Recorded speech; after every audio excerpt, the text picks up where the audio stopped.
Hello people! Ito naman yung ating mga discard from our starter. Ito yung pinagtanggal natin. Mula nung nag-peak yung ating starter, hindi ko na tinatapon. Or mula nung okay na, alive na yung ating starter, hindi na ako nagtantapon ng discard. Bali, iniipon ko siya. Inilalaho ko yun sa pancake. Meron tayong recipe na nun, diba? Nung nakaraan nag-ubi pancake tayo. And ito naman, gawa din to sa discard na dough or discard na starter. So, naglagay ako na dyan ng 250 grams ng discard starter. Sa baking, lalo na sa sourdough bread, importante talaga yung kiluhan. Buti na lang meron akong kiluhan dito sa kusina. Ito pa yung mga panahon na nag-diet-dietan ako kunuhay. Nung time na yun, nagka-calorie deficit ako kaya meron tayong kiluhan. 250 grams ng starter. Naglagay ako ng 50 grams ng melted na butter. Pwede kayong gumamit ng margarine. Pero dapat yung butter dyan, dapat malamig na or nag-cool down na. And pwede kayong gumamit dyan ng mga cheese na mga shredded cheddar. Kung anong cheese na meron kayo na isa-shred, pwede nyong ihalo dyan. This time, naisipan ko na meron akong powder na cheese mix or yung cheese powder from Philippines. Ito yung nilagay ko. Yung una kong nilagay dyan is yung 1/4 cup na powdered cheese. Pero nakulangan pa ako kaya nag-add pa ako ng more, 1/4. Mga 1/4 siguro yun. Inubos ko na kasi konti na lang natira din sa pakete. Naglagay na ako ng seasoning na gusto ko. Paprika, garlic powder, onion powder. Kung ano yung gusto nyong maibigan na seasoning dyan, yung mga herbs, pwede nyong ilagay. And this time, nag-add na nga ako ng powdered na cheese.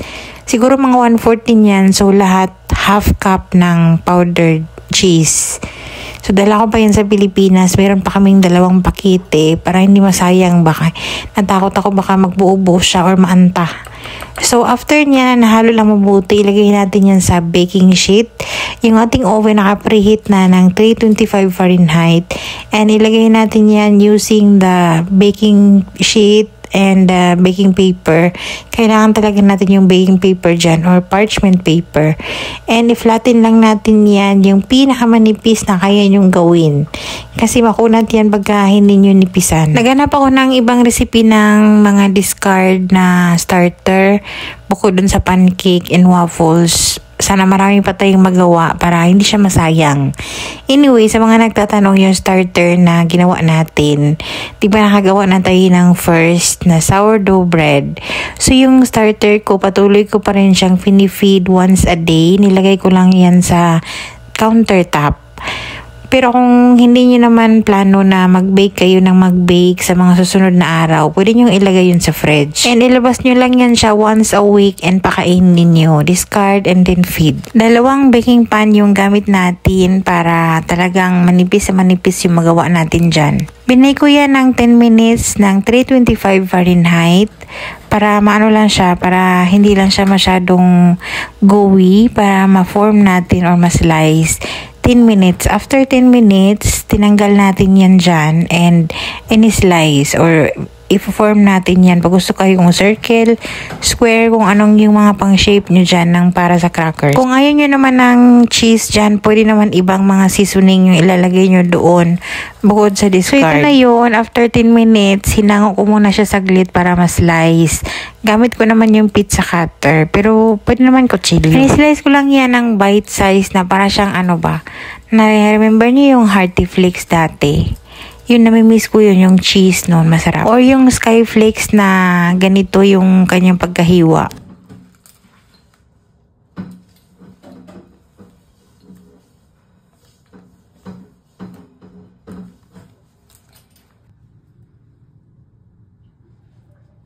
After na slice, ibalik natin yan sa oven. Ibibake natin yan the same temperature, 325 Fahrenheit, at ibibake natin yan ng 45 to 50 minutes. And then pagka meron kayong nakapa dyan iba na makunat-kunat, ibig sabihin makapal yung gawa nyo, ibalik nyo lang sa oven pero hinaan nyo yung apoy until mag-ano talaga siya, mag-crispy. Pero habang ano kasi yan, lumalamig, mag-cool down yung ating crackers, ay mag-ano pa yan siya, mag-crispy or crunchy. Super lutong and masarap yan kasi powdered cheese naman ba naman yung nilagay natin dyan. Pero pwede kayong gumamit dyan ng ibang-ibang flavor, ibang-iba. iba't ibang flavor. Pag gusto kayo, kung gusto nyo ng sweet, kung gusto nyo ng savory, or mga Italian seasoning, pwede nyo ilagay dyan. Mga herbs. Next time naman, plano ko sa discard, gagawa tayo ng bagel. Masarap yun. Gusto din yun ng mga alaga ko dito. O, diba, meron na tayong cheese crackers from discard starter. Pina-cool down ko lang yan bago ko nilagay yan sa isang jar para meron na tayong papakin. Or meron na tayong pang snack pag nagutom tayo. Yung isang niluto ko, napansin nyo medyo dark siya. Dahil super nipis nun and crispy din naman. Mas more crispy siya dahil manipis.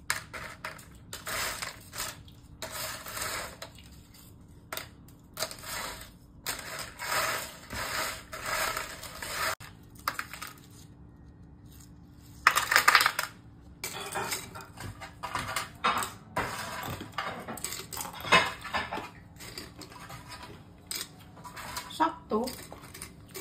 Malaki.